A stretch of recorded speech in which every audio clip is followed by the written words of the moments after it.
Kalau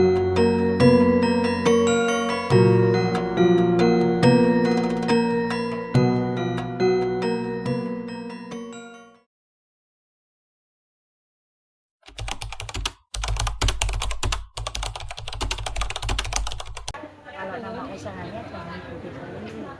Kalau tahun kedua ya selama kami kayaknya hampir 10 tahun nanti ya lupa pasnya kapan buka.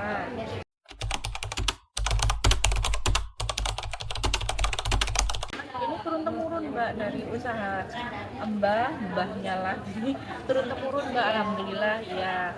Nah, dari turun temurun itu kan kayak diwariskan ilmunya ya mbak ya. Nah, sampai akhirnya ke saya. Ya.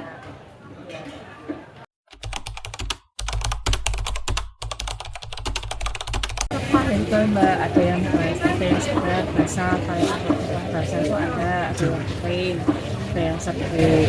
Terus kita juga ada bulur, topi bulur buat spa atau tumbuhan juga ada, jamu racik juga ada.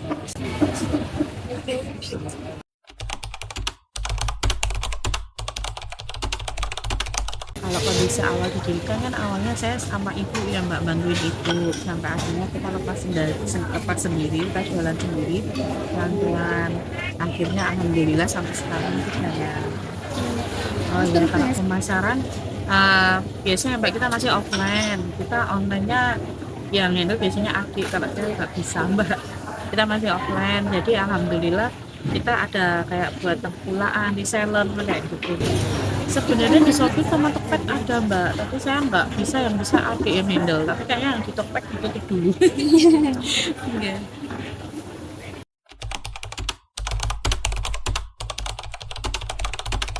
Sekarang kan herbal kan udah banyak dikenal ya mbak, bahkan sekarang daripada obat pada beralih ke herbal.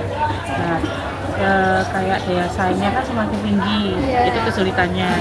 Padahal kan sekarang teknologi juga semakin canggih. Nah, kesulitan saya kan saya kurang tahu sosmed ya mbak. Nah, itu kesulitan saya. Yang kedua, mungkin setiap hari saya harus bikin sesuatu yang baru, kayak produk baru tapi mengikuti zaman. Jadi mengikuti permintaan. Iya, nggak cuma konten mbak, seperti bikin produk baru sesuai mengikuti yang sekarang. Ibaratnya sekarang kan jamu nggak cuma, dulu kan cuma racikan pahit kalau orang tahu mbak. Nah, sekarang saya kayak punya tantangan, saya bikin jamu yang bisa dikemas seperti wedang yang enak dikonsumsi banyak orang, seperti itu.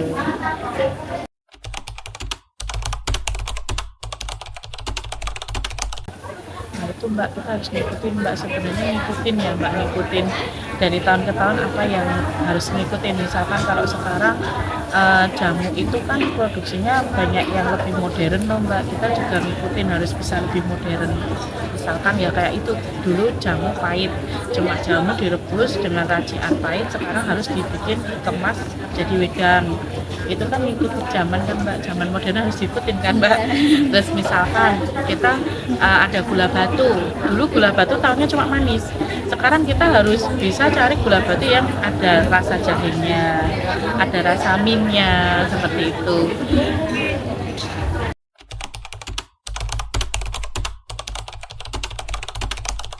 Dulu kan pernah tau mbak, di sini ada buat sejenis mahasiswa magang ya mbak, beliau mau membikinkan produk, misalkan yang dulunya kita belum punya teh celup lah, beliau punya inspirasi mau untuk membuat wedang saya menjadi teh celup, dan saya diajarin dengan packagingnya, diajarin seperti kita, ilmunya ditransfer mbak ke saya. Jadi saya dikasih ilmu sama mbak-mbaknya itu, disuruh diajarin bikin packaging teh celup, dibikinin ramuan saya tuh lebih praktis kayak gitu mbak. Kalau masuk biar mahasiswa sekarang inginnya apa mbak, maksudnya mahasiswa sekarang lebih aktif sama, kalau bisa di dunia wirausaha sekarang kan kalau pekerjaan kan agak susah ya mbak. Nah itu lebih baik wirausaha mbak. Wirausaha menciptakan produk. Iya.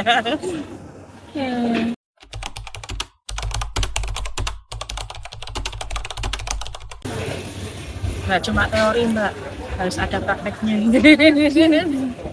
Gitu mbak. Iya.